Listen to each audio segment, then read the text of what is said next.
Welcome, welcome. And Baruch Ata Adonai Eloheinu melech haolam asher kitshanu b'mitzvotav v'tzivanu la'asot b'divrei Torah. Amen. Amen.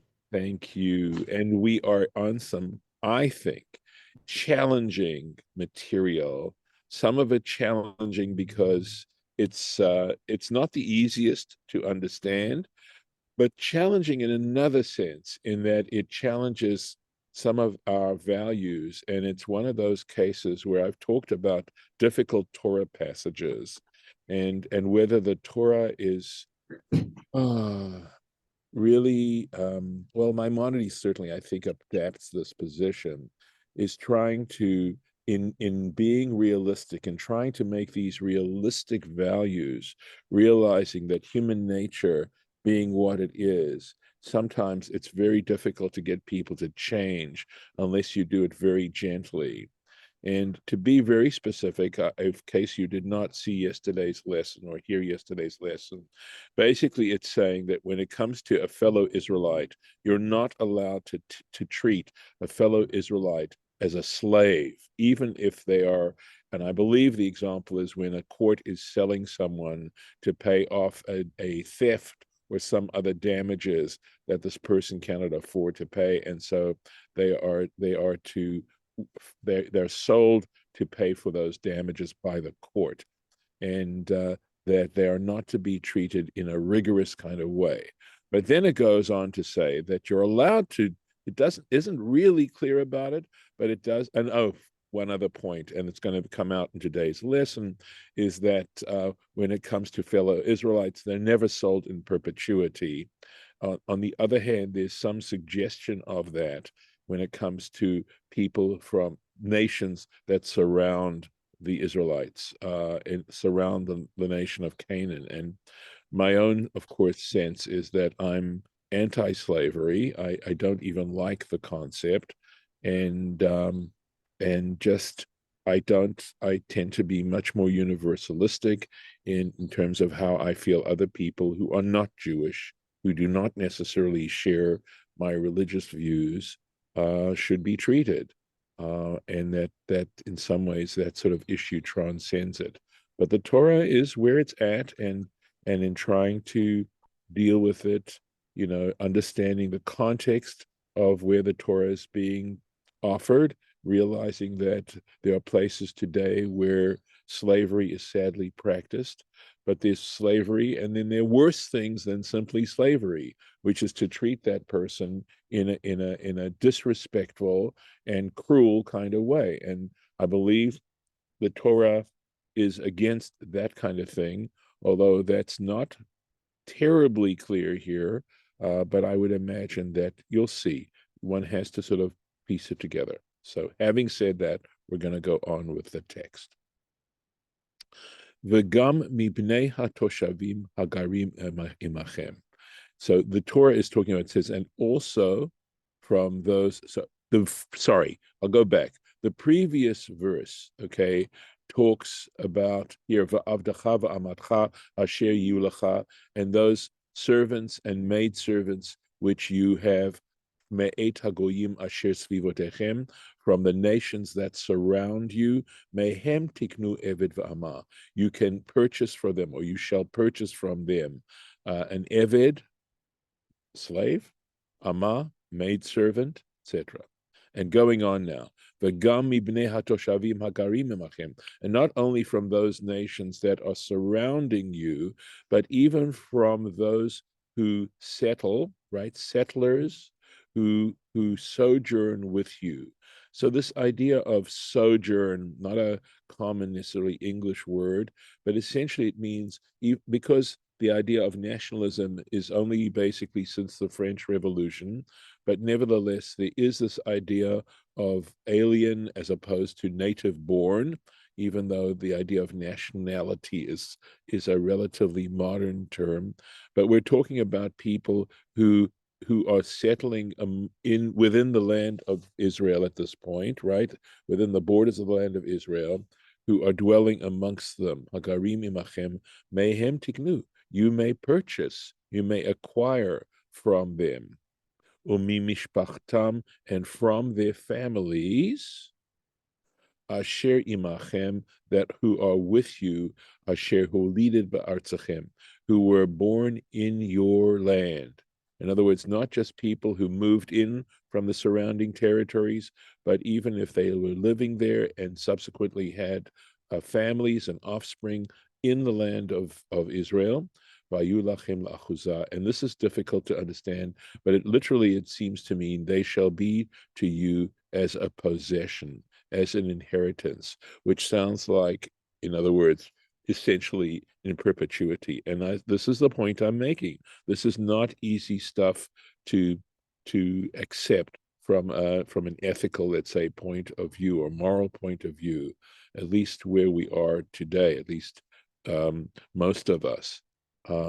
So what I mentioned yesterday is there's a lot of other material that we have not dealt with yet, and so we have to just step at a time, take a time, and at this point we are simply superficially entering these particular issues, these passages. So let's go back and take a look at the Rashi right here. V'gam mibnei hatoshavim, and also from those who have settled, right? Some of this material is found in Kiddushin, in Tractate Kiddushin. So he says, Sheba'u misvivotechem, who arrived from around you, Lisa nashim ba'artzachem, in order to marry women in your land, v'yaldu lahem v'yaldu lahem, and they had children. So these people from outside, these non-Israelite people, came in to settle in the land of Israel now, and they married Israelite women, okay? And it says, "Haben holech achar ha'av." In this particular case, the child follows the father's status. Interesting, because that is not current Jewish law. And in a case of an intermarriage, a marriage out of Judaism, the status of the child follows the mother. But at any rate, this has to do with this particular circumstance, and that's what Rashi is telling us. Ve'eno bichlal lo tichye, and these people do not come under the law or the principle of you shall not allow them to live, and that is because we know there's this, again, this is all complicated, difficult, or more difficult material in that sense of simply accepting it at face value, and that is that the people, the 7 Canaanite nations, were supposed to be expunged, essentially. We've used the word genocide.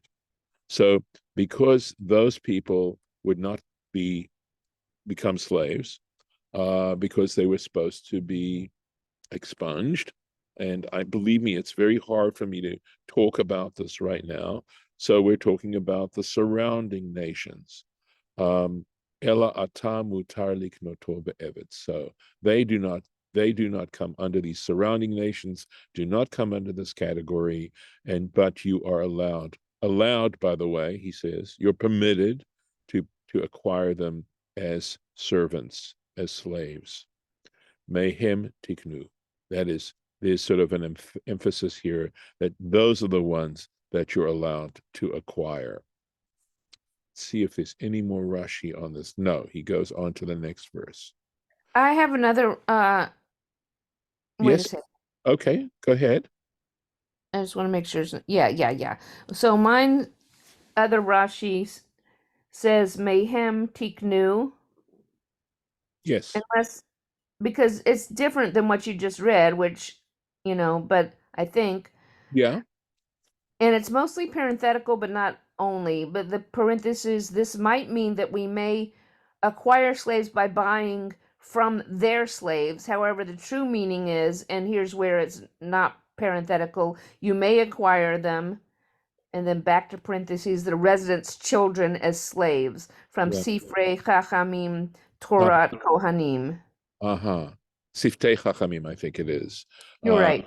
Interesting. Yeah, no, that's true. I mean, the Hebrew there could be, it is somewhat ambiguous.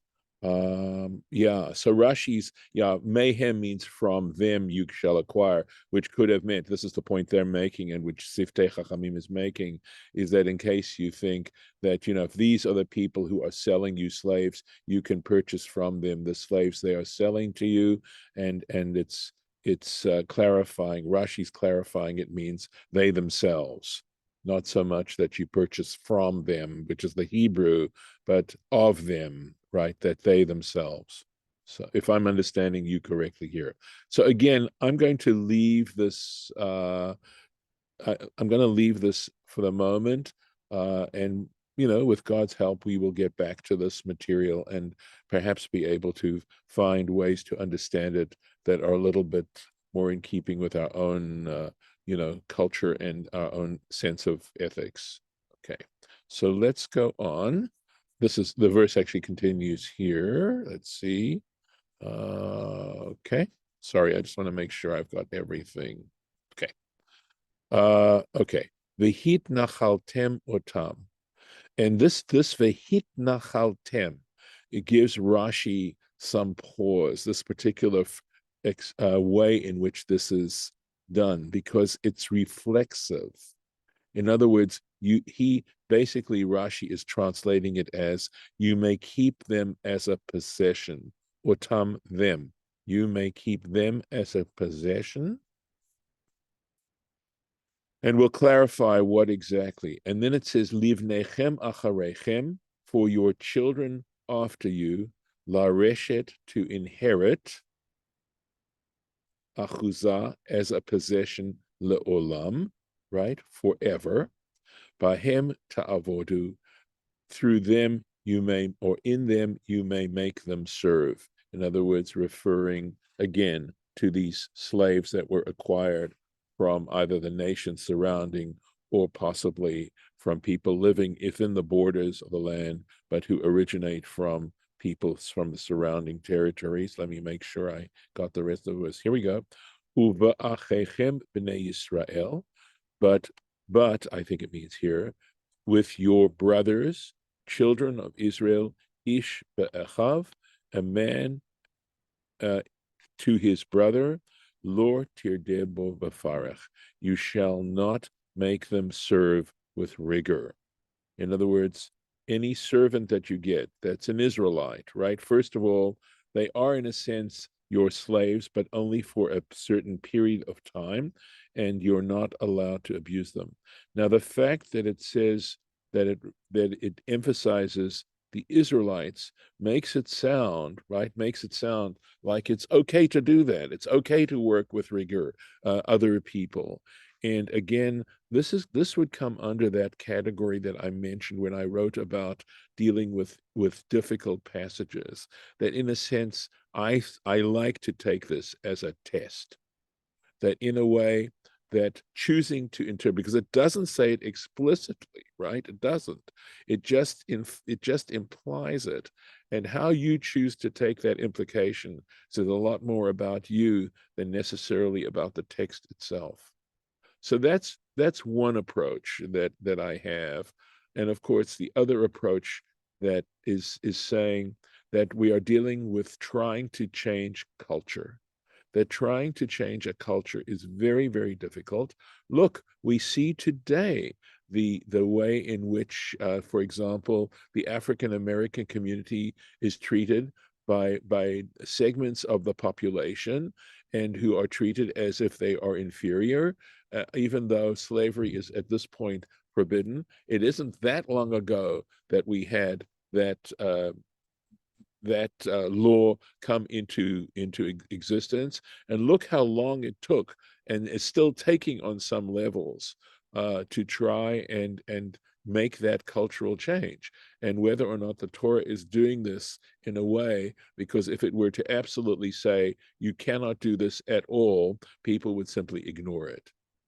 Now we have a little bit of a different problem, which is that for those of us who are there and who do not see slavery as a good thing, and then we're reading things like this in the Torah, we can have a negative reaction there. But I think that that is an approach. It's not an original one from me. And as I said, I think it goes all the way back to, at least as far as I know, to Maimonides. That's pretty early. And Maimonides also understands it in that particular way. Yeah, Lauren, Okay, so I've been trying to refrain from comment, but I have to do a little bit. it's Okay, okay. I just wanted two different things. One that I was thinking of earlier is, I mean, I think cruelty and disrespect are actually built into the nature of slavery, but those two, like any other characteristic, are or a bell-shaped curve, and so there are degrees of cruelty and disrespect. But secondly, about slavery ending so long ago, that's only a partial truth because it was replaced by laws and practices that were meant to keep African American families from building wealth and moving up in society and moving into society.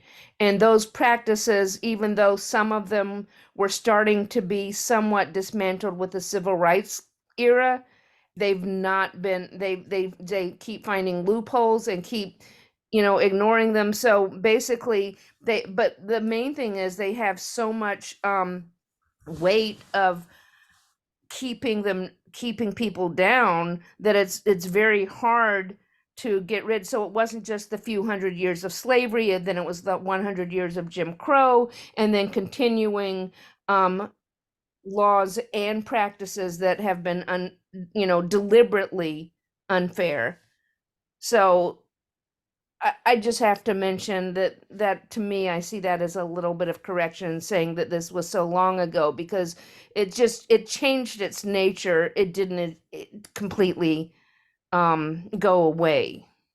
Lauren, I didn't want to interrupt you. Actually, that proves the point that I'm making. And when I say long ago, I was talking about Maimonides dealing with it that way.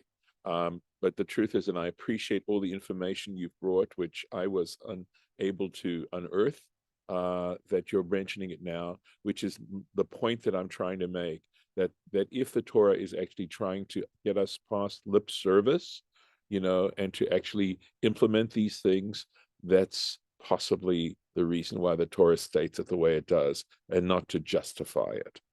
So, I appreciate very much your doing that. And I think you said you had another point, and I'm happy to, No, give. the other point was about the bell-shaped curve with things like that you said slavery didn't have to be cruel or disrespectful, but I think that it is by nature.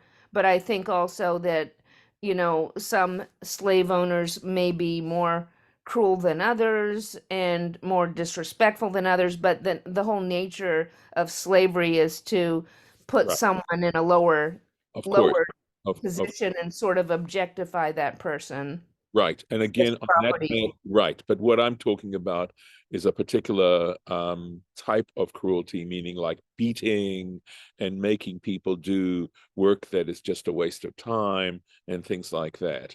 In other words, I agree with you. I'm not I here. understand, but it is cruel to objectify a person, period. I And agree. you're But that's talking about the point. physical abuse. Yes, I am. I'm talking about physically abusing. But the whole point about wanting to get rid of the whole institution follows your line of follows your rationale, and I have no argument with you over that at all. Okay, I agree. But I want to emphasize though the distinction, because it's just treating someone as chattel in the sense of being able to break them, hurt them, etc. And I think your point about how things have continued. And by the way, I also understand this. I did learn that the prison system, that in the Constitution, it's written in such a way that if you wind up in prison, basically you become a slave again. That there's some stuff involved there, and the way in which the African American community, by and large, is treated by the police force, etc., in some communities, obviously sets that all up in reality. So anyway, let's, Only in the communities with black populations. of course, of course, of course. Anyway, let's keep going, and I appreciate your sharing that. I really do. Okay, So this next verse, verse 46, I told you we read the verse, and so I want to get into the Rashi here.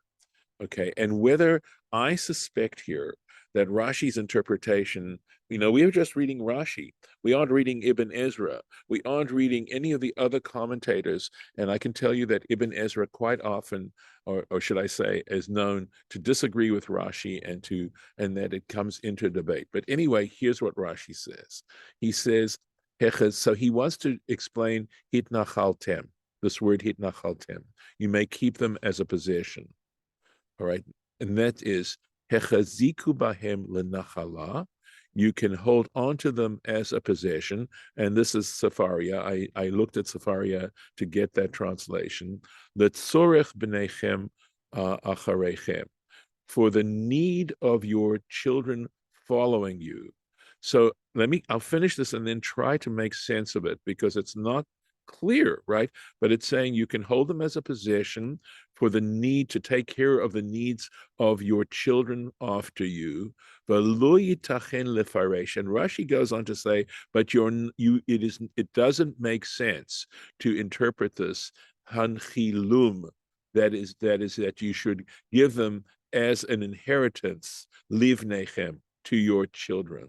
In other words, what Rashi's saying here, interestingly, right, and this would be a bit more of a progressive way, is saying, well, while you can hang on to them as long as you live, and you can also possibly set them up to, and this is exactly where I'm having some difficulty understanding what he exactly means, is that you can have them serve your children, but you can't make them slaves. You can't give them as slaves to your children.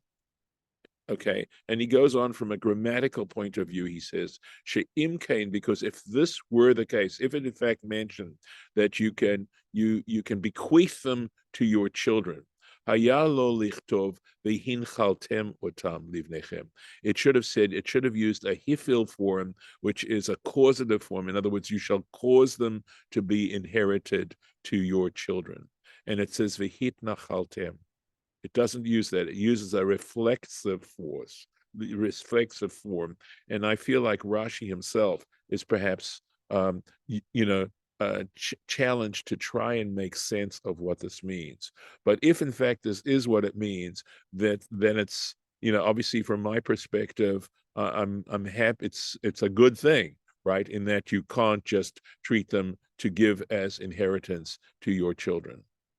So here we go. V'hit nachaltem, and he says kamo v'hit chazaktem. It's like as if it was saying you can hold on to them. You can hold on to them. So maybe the issue here is that because the Torah is saying they can serve you, that how Rashi's understanding this is that you can also have them serve your children. Okay, so if you have questions about what this is merely saying, believe me, we're in the same place. I am struggling to really understand. This material for me is not easy to understand, but there's so much more stuff, and I have to just be patient, right? So there's not even Rashi here. Look at this, all this Torah Tmima about this. So more, look at that, right? Let's see. I think we're on to the next verse. Well, there's another Rashi for this one too. So let me go back. Wait a Ish second. biachiv. Yes, right. Let me see.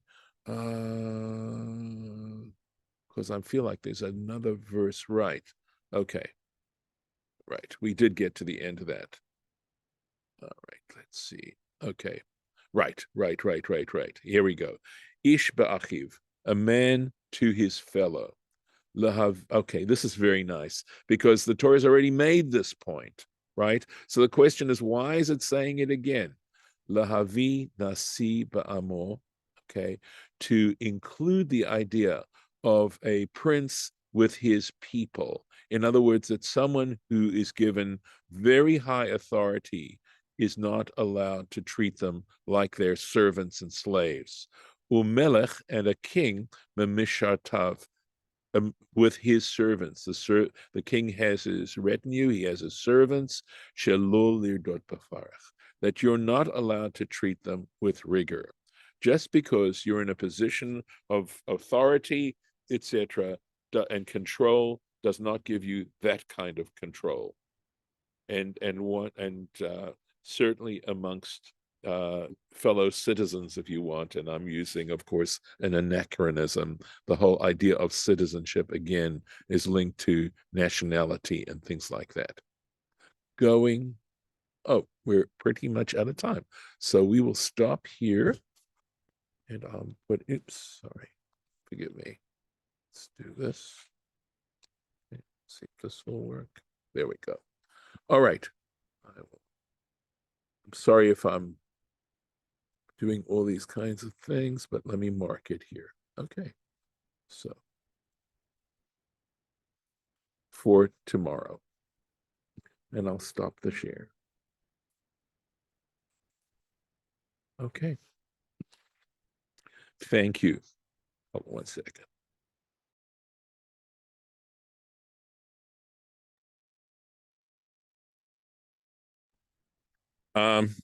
Any other comments before we close, before I stop the recording? Shirabith, anything that you've learned in your studies about this particular topic? I can't come up with anything from my teachers. Okay. All right. All right. I will stop the recording. Thank you.